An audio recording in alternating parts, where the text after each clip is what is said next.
자, 오늘 본문 말씀은요. 로마서 2장입니다. 로마서 2장 1절에서 5절을 함께 살펴보도록 할 건데요. 자, 본문을 보기 전에 여러분 혹시 전래동화 잘 아시나요? 한국의 전래동화 어떤 게 있죠? 뭐 선녀와 나무꾼, 그렇죠? 금도끼, 은도끼, 흥부와 놀부 잘 아시죠? 다 읽어보셨을 텐데 오늘은 제가 흥부와 놀부 이야기를 좀 하고 시작을 하려고 합니다. 왜 그럴까는 한번 생각해 보시면서 들으시면 될 것 같아요. 옛날에 호랑이가 담배 피던 그 시절에 흥부와 놀부가 자랐습니다. 흥부는 욕심 많은 놀부 형에게 구박을 받고 괴롭힘을 받죠. 그리고 어떻게 되죠? 집에서 쫓겨나는 그런 일까지 겪게 됩니다. 그렇지만 그는 형을 원망하지 않는 아주 착한 동생이었어요. 그와 반면에 놀부는 어떻습니까? 놀부는 물욕이 강하고 동생을 사랑하는 마음은 지권만큼도 없는 그런 형님이었습니다. 흥부는 가난했지만 사랑이 많았고, 그래서 어느 날 누굴 만나죠? 다리가 부러진 제비를 만납니다. 그래서 그 제비의 다리를 고쳐줘요. 그러니까 제비가 그 이야기가 좀 기니까 제비가 뭘 갖다 줬는데 그걸 심었더니 어떻게 됐죠? 큰 부자가 됐습니다.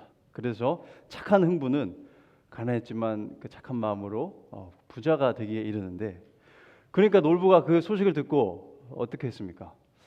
자신의 특유의 그 무력을 사용해서 제비의 다리를 부서뜨려서 제비를 고쳐주면 나도 부자가 되겠구나 해서 멀쩡한 제비의 다리를 부서뜨리고 고쳐줍니다. 그리고 또 받긴 받았어요. 근데 그걸 심으니까 돈이나 이런 게 나온 게 아니라 도깨비가 나와가지고 다 때려서 자기가 가진 걸 다 잃어버리는 그런 아주 비참한 꼴을 맞이하게 됩니다. 자, 놀부가 쫄딱 망했습니다. 흥부가 어떻게 했을까요? 착한 흥부가 가만히 있을 리가 없죠. 그래서 흥부가 형님에게 집과 곡식을 나누어 주고, 이에 감동하고 반성한 놀부는 흥부와 우애를 다지면서 행복하게 살게 됩니다. 자, 이렇게 흥부와 놀부 이야기는 해피엔딩으로 막을 내립니다. 아직도 제가 왜 흥부와 놀부 이야기를 해드리는 건지 의아하신 분들이 있을 것 같아요. 한번 같이 생각을 해보겠습니다. 이야기에 등장하는 인물이 크게 제가 말씀드린 인물은 두 명이죠, 그죠? 그리고 많은 전래동화에 인물들이 등장하는데 그들의 특징이 크게 두 가지로 나뉩니다. 두 명의 사람으로 나뉘는데 그것은 바로 착한 사람과 나쁜 사람입니다. 이런 식으로 인간을 착한 사람 혹은 의인과 나쁜 사람, 악인으로 이해하고 이야기를 이렇게 전개해 나가는 소설은 많죠. 그런 영화도 많고. 그래서 일반적으로 사람들은 자신이나 타인을 구별을 할 때 난 착한 사람, 저 사람은 착한 사람, 저 사람은 나쁜 사람, 이렇게 구별을 하곤 합니다. 그래서 저희는 종종 이런 말을 하죠. 우리 이웃은 정말 착한 사람이야. 혹은 우리 형님은 너무 선한 사람이야. 이렇게 말을 할 때도 있고, 나쁜 사람 보면 어떻게 사람이 저렇게 못돼 먹을 수가 있을까? 저 사람 진짜 짐승만도 못한 사람이야. 이렇게 생각하기도 합니다. 자, 이제 저희가 그 모든 것을 뒤로하고 로마서로 한번 돌아와 보도록 하겠습니다. 지난 시간에 두 번의 시간 동안 살펴보았던 로마서 1장 18절에 32절 말씀은 어떻게 보면 이런 놀부와 같이 나쁜 사람들이 모두 하나님의 진노 아래에 있고 또 미래에 받을 심판 아래에 있다라는 것을 저희가 배웠습니다. 그러면 이런 질문이 생깁니다. 흥부처럼 착한 사람은 하나님의 진노를 받을까요? 오늘 본문을 살펴보면서 바울이 흥부처럼 이렇게 도덕적이고 선한 사람들에 대해서 뭐라고 가르치는지, 그러니까 하나님께서 이런 착한 사람들을 어떻게 보시는지 한번 저희가 살펴보도록 하겠습니다. 자, 본문 2장 1절을 먼저 보겠습니다. 1절은 그러므로라고 시작을 하는데요. 잠깐 1절 읽기 전에 여기서 몇 마디 말씀을 드리겠습니다. 그러므로라고 시작을 하면 저희가 어떤 것을 알아야 될까요? 그러므로라고 하면 앞에 부분과 지금 얘기하는 부분이 연결이 돼 있다는 겁니다. 그래서 어떻게 연결되어 있는지를 저희가 살펴볼 필요가 있습니다. 자, 그러면 그 생각을 하시고 오늘 본문 말씀을 함께 읽어보도록 하겠습니다. 로마서 2장 1절부터 5절 말씀입니다. 그러므로 남을 판단하는 사람아, 누구를 막론하고 네가 핑계하지 못할 것은 남을 판단하는 것으로 네가 너를 정죄함이니 판단하는 네가 같은 일을 행함이니라. 이런 일을 행하는 자에게 하나님의 심판이 진리대로 되는 줄 우리가 아노라. 이런 일을 행하는 자를 판단하고도 같은 일을 행하는 사람아, 네가 하나님의 심판을 피할 줄로 생각하느냐? 혹 네가 하나님의 인자하심이 너를 인도하여 회개하게 하심을 알지 못하여 그의 인자하심과 용납하심과 길이 참으심이 풍성함을 멸시하느냐? 다만 네 고집과 회개하지 아니한 마음을 따라 진노의 날 곧 하나님의 의로우신 심판이 나타나는 그날에 임할 진노를 내게 쌓는도다. 아멘. 자, 지금 보시면 1장에서 바울은 우상 숭배를 통해서 하나님의 내버려 두신 형벌을 받은 이방인들을 그들이라고 저희가 표현하는 것을 보았습니다. 그래서 1장을 보면 32절만 보아도 그들이 이 같은 일을 행하는 자는 이렇게 말하면서 그들은 뭐죠? 3인칭이에요. 이제 그들, 우리 말고 그들인데 2장 1절부터는 뭐라고 얘기하죠? 남을 판단하는 사람아, 누구를 막론하고 네가 핑계하지 못할 것은 남을 판단하는 것으로 네가 너를 정죄함이니 판단하는 네가 같은 일을 행함이니라 라고 말하면서 그들이라고 말하는 게 아니라 이제 너라고 아주 본격적으로 총구를 겨냥하면서 말을 하는 것을 볼 수가 있습니다. 그러면 여기서 질문이 생기죠. 바울은 누구를 염두에 두고 너라고 말을 하고 있는 걸까요? 너는 누구를 가리킬까요? 그죠? 사실 이 너가 누구냐를 두고 학자들도 의견이 이제 분분합니다. 2장 17절을 보시면 유대인이라 불리는 네가 율법을 의지하며라고 나와 있어요. 그래서 이 너는 유대인을 말하는 게 아니냐라고 말씀하시는 분들도 계시고 이방인들 중에서 좀 도덕심이 투철해가지고 우상 숭배나 더러운 욕망을 따라 사는 사람들을 정죄하고 나름대로 깨끗한 삶을 살던 이방인들이라고 하는 학자들도 있습니다. 그리고 또 다른 분들은 포괄적으로 이 두 가지 종류의 사람을 다 염두에 두고 있다고 말하기도 합니다. 그러면 저희가 더 멀리 가기 전에 본문이 우리에게 주는 근거를 한번 살펴보도록 하겠습니다. 1절을 보면 너라는 사람은 남을 판단하는, 정죄하는 사람이라는 걸 알 수 있고요. 그리고 3절을 보면 이 너는 이런 일을, 그러니까 1장에서 나온 이방인들의 우상 숭배와 더러운 욕망과 타락한 마음을 따르는 일을 자신도 하면서 자신 하나님의 심판을 피할 수 있을 거라 생각하는 사람입니다. 4절을 보면 너라는 사람은 하나님의 인자하심과 용납하심과 오래 참으심을 멸시하는 사람이고 5절을 보면 너라는 사람은 고집스럽게 회개하지 않는 사람이라는 것을 알 수가 있습니다. 자, 그럼 이렇게 1절에서 5절만 가지고 보면 너가 유대인일 수도 있고 도덕심이 투철한 이방인일 수도 있다고 생각이 듭니다. 굳이 한쪽으로 기울려고 하면은 제가 아까 말씀드린 것처럼 17절에 유대인을 너라고 얘기를 했기 때문에 2장 1절에서 5절도 유대인을 말하는 거라고 생각할 수도 있습니다. 하지만 제가 결론을 내면 바울이 이 선지서를 쓸 무렵에 살았던 사람들 중에서 모든 이방인들이 이렇게 동성애나 비도덕적인 행위를 일삼았던 것은 아닙니다. 그들 중에서도 이런 행위를 불법이라고 말하고 악하다고 정죄하는 사람들도 있었기 때문에 저는 바울이 눈에 띄게 악하게 사는 사람들을 판단하고 정죄하는 모든 사람들을 통칭하는 말이 아닌가라고 생각을 합니다. 그래서 도덕적인 이방인도 있을 수 있고 유대인들도 있을 수 있다고 생각을 합니다.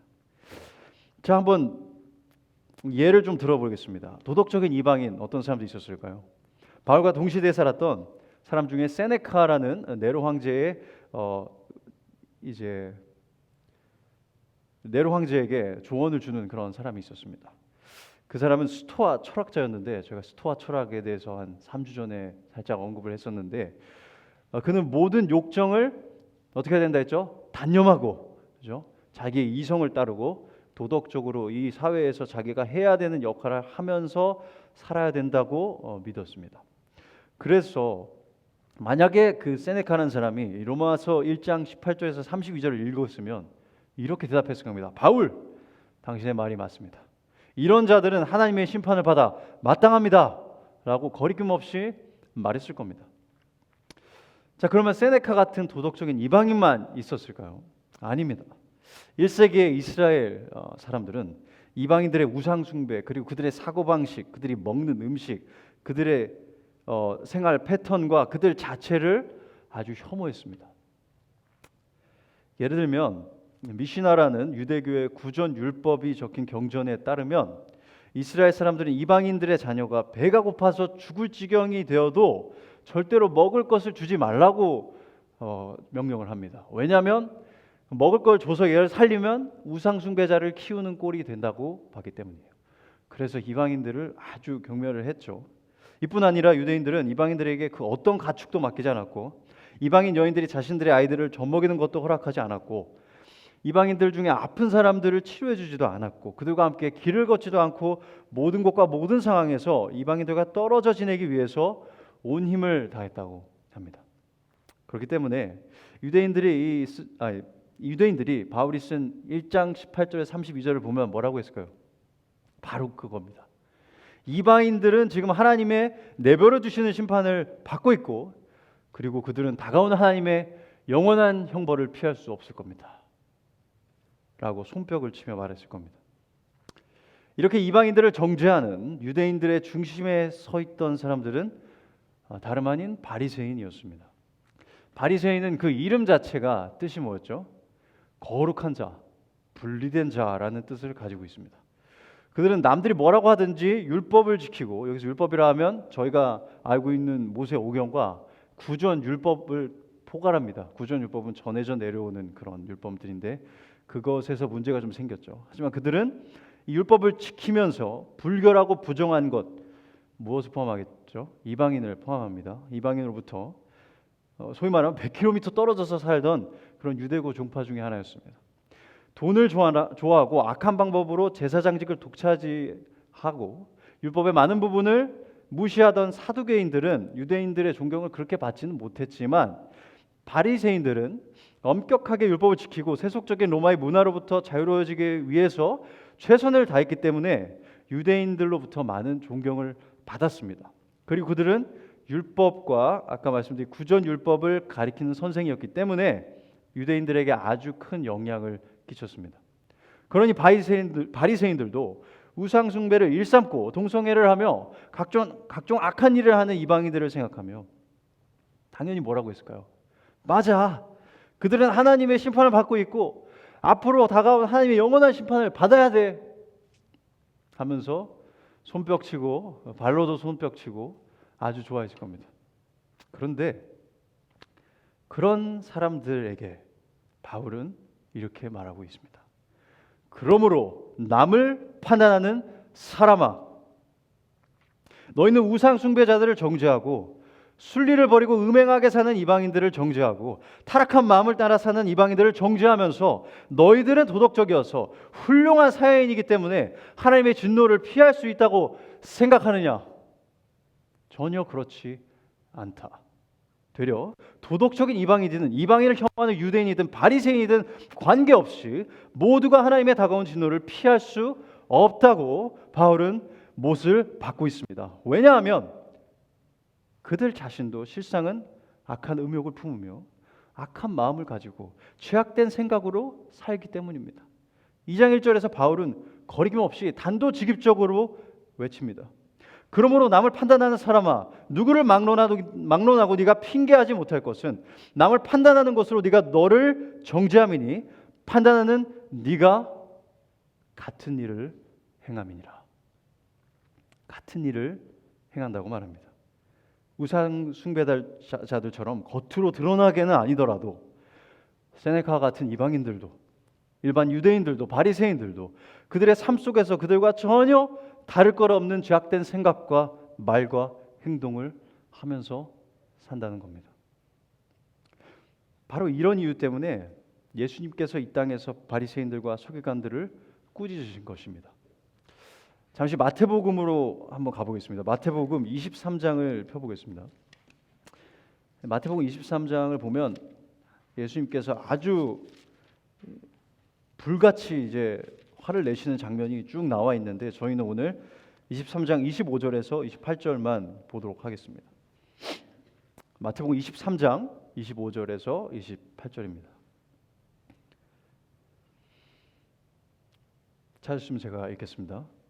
화 있을진저 외식하는 서기관들과 바리새인들이여 잔과 대접의 겉은 깨끗이 하되 그 안에는 탐욕과 방탕으로 가득하게 하는도다.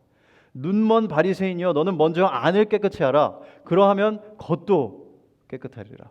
화 있을진저 외식하는 서기관들과 바리새인들이여 회칠한 무덤 같으니 겉으로는 아름답게 보이나 그 안에는 죽은 사람의 뼈와 모든 더러운 것이 가득하도다. 이와 같이 너희도 겉으로는 사람에게 옳게 보이되 안으로는 외식과 불법이 가득하도다. 그들은 겉으로 자신의 죄를 숨기는 것에는 전문가였습니다. 그들을 따라갈 사람들이 없었습니다. 하지만 그들의 마음은 이 이방인 우상 숭배자들과 다를 바 없이 더럽고 추악하며 어두웠습니다. 그렇기 때문에 바울은 도덕적이고 겉으로는 의로워 보이는 착한 사람들도 실상은 마음을 감찰하신 하나님 앞에서는 모두 더럽고 추악한 죄인이라는 것을 말하고 있고, 그것을 통해서 모든 착한 사람들의 그 헛된 생각을, 허상을 자르고 부러뜨리고 있는 것입니다. 그래서 소위 말하는 착한 사람들이 정신을 차리고 자신이 죄와 어떤 관계를 맺고 있는지, 실제 자신과 하나님의 진노와 어떤 관계가 있는지, 그래서 자신들이 자신의 의를 자랑할 때 실제로 무엇을 하며 살고 있는지 깨달을 수 있도록 로마서에서 가리키고 있습니다. 그럼 다시 로마서 2장으로 돌아오겠습니다. 첫 번째로 이 착한 사람들, 의로운 사람들과 죄와의 관계를 먼저 살펴보겠습니다. 착한 사람들은, 훌륭하고 도덕적인 사람들은, 소위 말해 법이 필요 없는 사람들은 죄와 어떤 관계를 맺고 있을까요? 아까 살펴본 것처럼 바울은 이렇게 말했죠. 네가 같은 일을 행함이니라. 그리고 저희가 조금 넘어가 3장 10절과 24절의 말씀을 읽으면 이 착한 사람들도 이 말씀을 빠져나갈 수 없다라는 것을 알 수 있습니다. 3장 10절 이렇게 말합니다. 의는 없나니 하나도 없으며, 3장 23절은 이렇게 말합니다. 모든 사람이 죄를 범하였으며 모든 사람이 하나님의 영광에 이르지 못하더니. 여러분 주변에서 착한 사람들 알고 계시죠? 어쩌면 우리들 중에도 예수 믿기 전에 착한 사람으로 인정받고 그래서 자신의 의로움으로 자랑하는 그런 바른 생활 사나이나 선량한 시민이나 품위 있고 존경받는 여성들이었던 분들이 많이 계실 겁니다. 그리고 우리 주변에는, 그리고 어쩌면 지금 이 자리에도 스스로를 이런 선량하고 착한 사람으로 여기면서 구태여 왜 복음이 필요한지, 하나님의 진노를 왜 두려워해야 되는지 잘 납득하지 못하는 분들이 계실 수도 있습니다. 만약 여러분 스스로를 이런 품위 있고 선량하고 그래서 타락한 사람들과는 이 질적으로 다른 사람이라고 생각하신다면 이 말씀은, 오늘 이 본문 말씀은 여러분에 대해서 말하고 있다는 것을 이렇게 이해하시기 바랍니다. 바울은 이런 착하고 품위 있고 선량한 사람들도 드러나게 우상 숭배를 하며 음탕함과 탐욕 속에 헤엄치는 이방인들과 질적으로 전혀 다르지 않다고 말하고 있는 것입니다. 우리는 모두 질적으로 죄인입니다. 각자 그 죄의 경중이 양쪽으로는 다르겠지만 질적으로는 모두 죄인인 것입니다. 그리고 우리는 우리의 악한 생각과 언행뿐 아니라 우리가 최선을 다해 행한 의로운 일도 그 깊은 속내를 들여다보면 질적으로 악한, 죄악된 것임을 깨달아야 합니다. 이사야서 64장 6절은 이렇게 말합니다. 무릇 우리는 다 부정한 자 같아서 우리의 의는 다 더러운 옷 같으며 우리는 다 잎사귀 같이 시들므로 우리의 죄악이 바람같이 우리를 몰아가나이다. 우리가 이 세상에서 노벨 평화상을 받은 훌륭한 신사이던, 경찰 표창장을 받은 용감한 시민이던, 만인의 존경을 받는 종교인이던 상관없이 우리는 모두 하나님 앞에서 죄인입니다. 그러니 복음이 악하고 더러운 죄악된 사람들에게만 필요한 게 아니라 겉으로 깨끗하고 아름답고 순결한 사람들에게도 절대적으로 필요한 것이라는 사실입니다. 복음은 모든 죄인에게 필요하고 모든 사람이 죄인이라는 사실이 바울이 지금 계속해서 다지고 있는 이 복음이란 건물의 기초입니다. 자, 그렇다면 착한 사람도 죄인이라는 것을 저희가 살펴보았습니다. 이제 두 번째로 착한 사람과 그럼 하나님의 진노는 어떤 관계가 있는지 살펴보겠습니다. 바울은 2절과 3절에서 이렇게 말하고 있습니다. 이런 일을 행하는 자에게 하나님의 심판이 진리대로 되는 줄 우리가 아노라. 이런 일은 아까 말씀드렸듯이 1장에 나온 일들입니다. 악한 일들. 3절입니다. 이런 일을 행하는 자를 판단하고도 같은 일을 행하는 사람아, 네가 하나님의 심판을 피할 줄로 생각하느냐. 착한 사람들을 생각합니다. 만약에 하나님이 계시고 천국이 있다면 나 같은 사람은 천국에 갈 수밖에 없어. 만약에 하나님이 나처럼 도덕적이고 착한 사람을 지옥에 보낸다면 하나님은 정의로우신 분이 아니야 라고 생각합니다. 그러나 여러분, 그들의 생각에 바울은 지금 찬물을 끼얹고 있습니다. 바울은 이렇게 말하고 있는 겁니다. 아니요, 여러분은 아주 심각한 오해를 하고 계십니다. 하나님의 심판은 진리대로 됩니다. 여러분이 정죄하는 그 죄인들이 하나님의 심판을 받고 있고 하나님의 심판을 받을 것이 마땅하죠. 그렇다면 악인을 판단하면서도 자신도 악한 생각과 악행을 벌이는 여러분을 하나님께서 심판하는 게 옳지 않겠습니까? 그게 옳습니다. 그게 옳고 우리의 양심은 지금 이 순간에도 우리의 마음을 찌르고 우리가 하나님 앞에 철저한 죄인이란 것을 우리에게 소리치고 있습니다. 그러니까 부디 아니야 그럴 리 없어. 난 착한 사람이야, 좋은 사람이라고. 내가 하나님의 심판을 받을 리 없어. 그만 귀를 막고 그만 들어야겠다 라고 생각하지 마시고 그 생각을 따르지 마십시오. 왜냐하면 여러분의 영원한 생명이 여기에 달려있기 때문입니다. 잠시 제 이야기를 조금 하겠습니다. 캐나다에서 제가 경영학을 공부하던 때였습니다. 제가 경영학도였지만 하나님의 부르심을 느끼면서 점점 목회자의 길로 마음이 쏠리던 시기에 제가 다니던 침례교회에서 강해 설교를 하는 법을 처음 배웠습니다.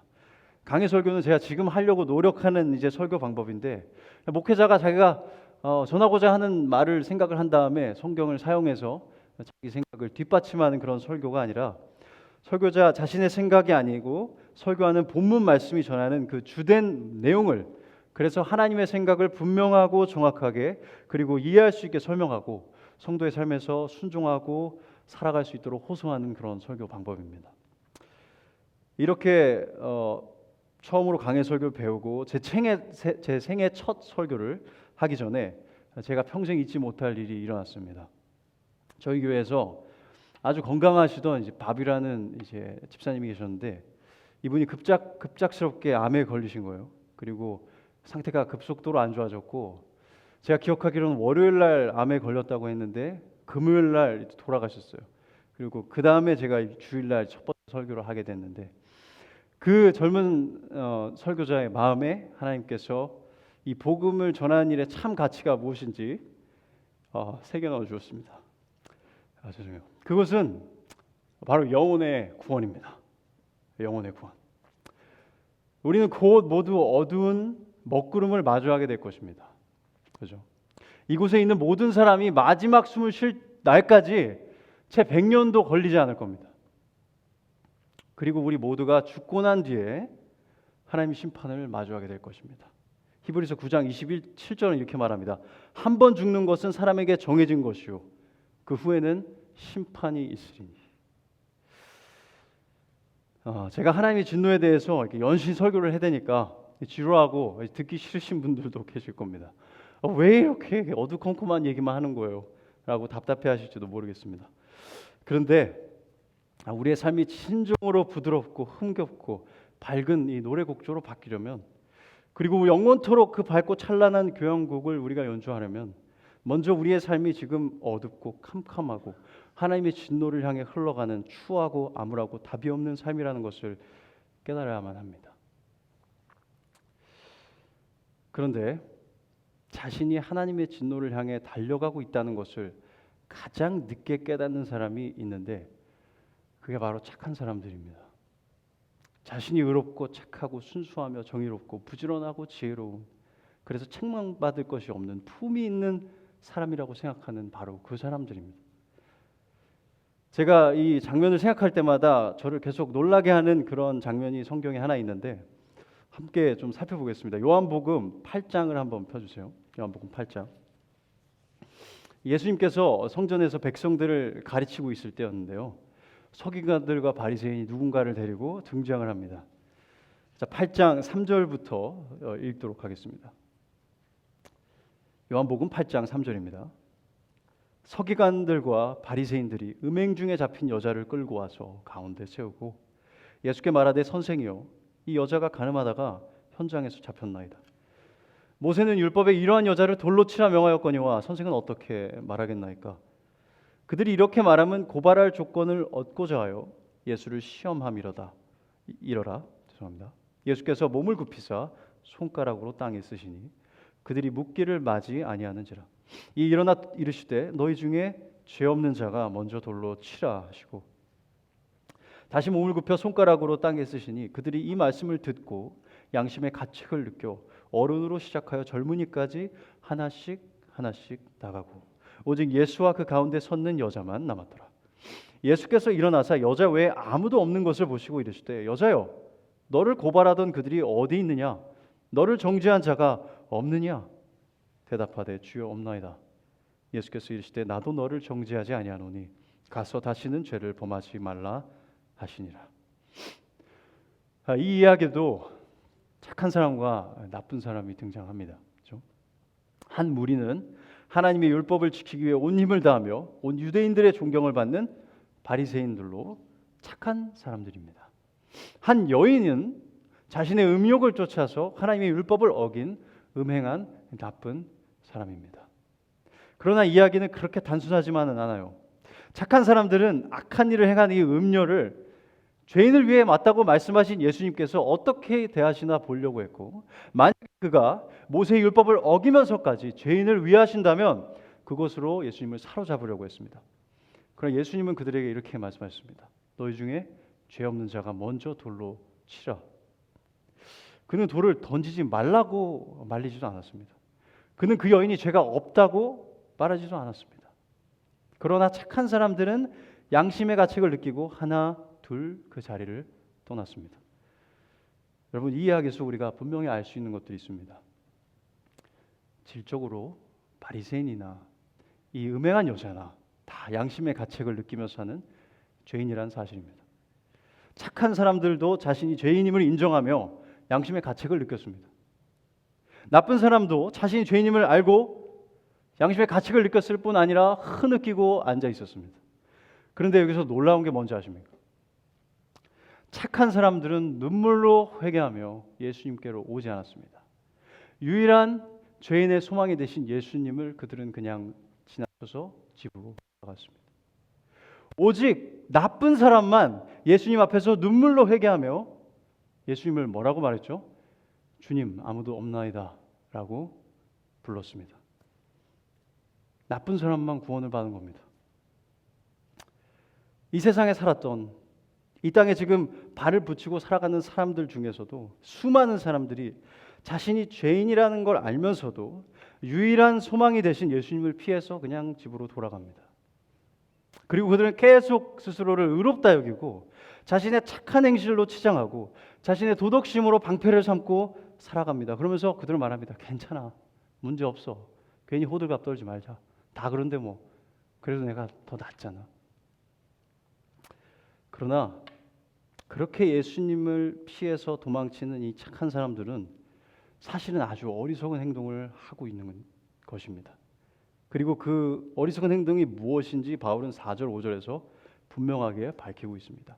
4절 5절 읽겠습니다. 로마서로 돌아와서 2장.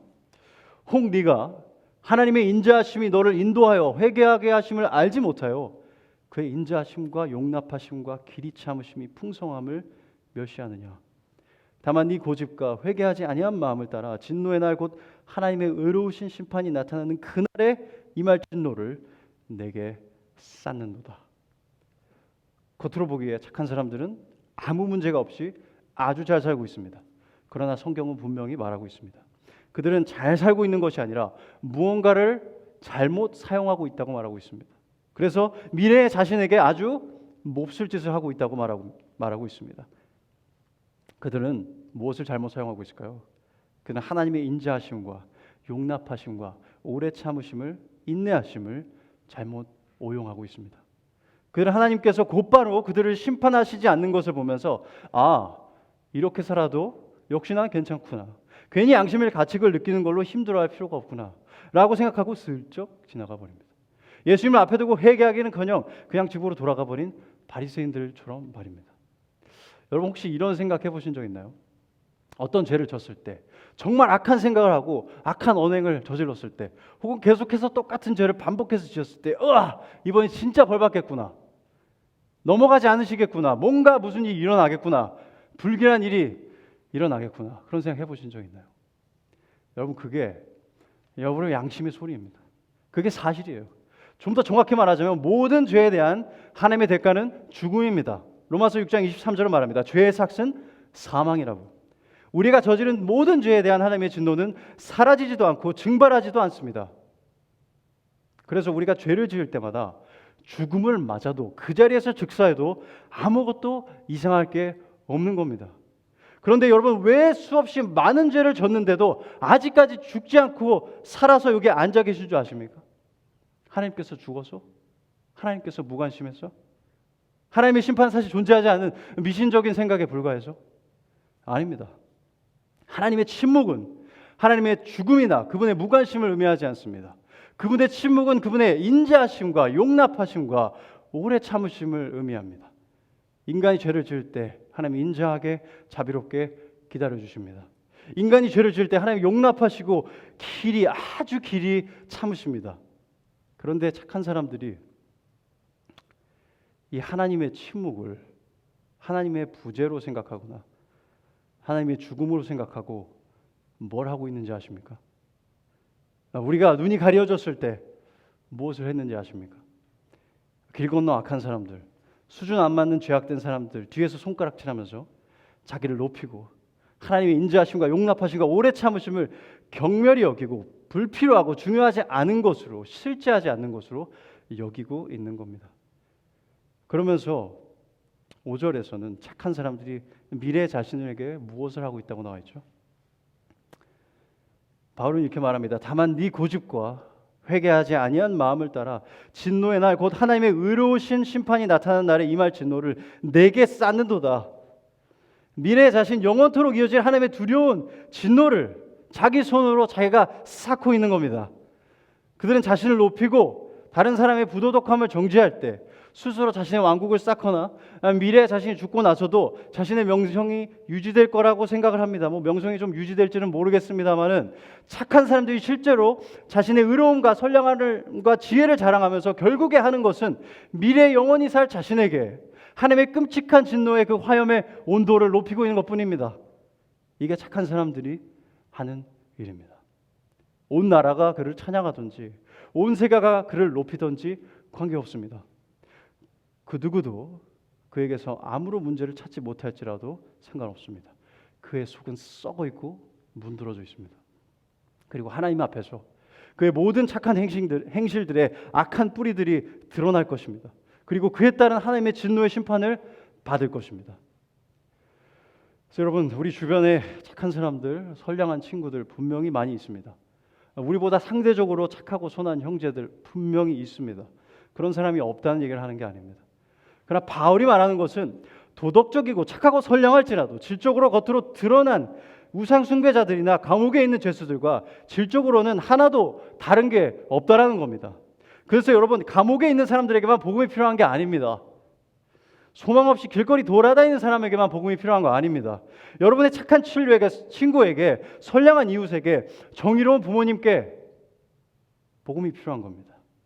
그래서 그들에게 복음 전해야 됩니다. 그들도 자신이 철저한 죄인임을 깨달아야 합니다. 그들도 하나님 앞에서 아무것도 자랑할 게, 아무것도 드릴 게 없다는 것을 깨달아야 합니다. 자신의 가장 깨끗하고 의로운 말이, 행동이 걸레 쪼가리에 불과하다는 것을 그들도 알아야 됩니다. 안타까운 사실은 이런 착한 사람들은 구원을 주시는 하나님의 능력이 되는 그리스도의 복음을 경멸히 여긴다는 겁니다. 쉽게 무시해버린다는 겁니다. 그들은 하나님의 진노 무서워하지 않아요. 그래서 예수 그리스도의 복음의 감격스러움을 느끼고 깨닫지 못해요. 맛없는 음식 같은 거예요. 그들에게 뉴스 보고 돈 횡령한 목사 이야기 듣고 자기 자녀 살해한 엄마 이야기 읽고 총기 난사한 동성애자 보고 혀를 끌끌 차면서 자신의 의로움과 선량함에 대한 확신을 얻고 가끔씩 드는 양심의 가책을 현관문 밖으로 걷어차 버리면서 그는 살아갑니다. 그들이 피땀 흘려서 세워놓은 그들의 의가 다 무너져 내릴 때가 있을 겁니다. 그리고 그게 자기 자신에게 하나님의 진노로 바뀌어서 자기를 덮칠 날이 올 겁니다. 그럼 여러분 기억하시기 바랍니다. 너무 착해서 하나님의 진노를 피할 수 있는 사람 이 세상에 아무도 없습니다. 그 외 모든 사람, 우리 주변에 있는 모든 사람은 얼마나 상대적으로 악하든지 착하든지 다 하나님의 심판을 받게 되어 있습니다. 그래서 착한 사람도 복음이 필요합니다. 로마 3장 23절 24절을 읽겠습니다. 모든 사람이 죄를 범하였으며 하나님의 영광에 이르지 못하더니 그리스도 예수 안에 있는 속량으로 말미암아 하나님의 은혜로 값없이 의롭다 하심을 얻은 자 되었느니라. 바울이 지금까지 우리에게 전하는 메시지는 이것입니다. 우상 숭배자도 동성애자도 타락한 마음대로 사는 자도 그리고 그들을 정죄하는 자도 모두 하나님의 진노의 심판을 피할 수 없다는 겁니다. 그러나 여러분, 아무도 자신의 의로, 자신의 선량함으로, 자신의 착함으로 하나님의 진노를 피할 수 없다면 도대체 왜 이 말을 우리한테 하신 겁니까? 다 같이 그냥 죽을 거면 왜 굳이 말해가지고 우리 마음을 이렇게 힘들게 하냐라는 거죠. 왜냐하면 그 끝이 아니기 때문입니다. 그렇기 때문에 하나님께서 아무 힘없고 능력 없는 우리를 위해서 자신의 사랑하는 아들을 보내주신 겁니다. 여러분 잘 아시는 말씀이 있죠. 요한복음 3장 16절 하나님이 세상을 이처럼 사랑하사 독생자를 주셨으니 이는 그를 믿는 자마다 멸망하지 않고 영생을 얻게 하려 하심이라. 하나님이 그 아들을 세상에 보내신 것은 세상을 심판하려 하심이 아니요 그로 말미암아 세상이 구원을 받게 하려 하심이라. 그를 믿는 자는 심판을 받지 아니하는 것이요 믿지 아니하는 자는 하나님의 독생자의 이름을 믿지 아니함으로 벌써 심판을 받은 것이니라. 그러니 혹시 스스로 착하다 여기시거나 선량하다 여기시거나 사회에서 그렇게 높임을 받는 분들이 계시다면 제발 이 말씀을 그냥 지나치지 마시기 바랍니다. 예수님께서는 의인을 부르러 이 세상에 오신 것이 아니라 죄인을 불러 회개시키러 오셨다고 말씀하셨습니다. 그리고 오늘 우리는 바울의 서신서를 통해 분명히 보았습니다. 하나님 앞에 자신의 두 발로 설 수 있는 의인은 착한 사람은 선량한 시민은 훌륭한 도덕가는 없습니다. 여러분의 훌륭한 도덕심에 소망을 두고 살지 마시기 바랍니다.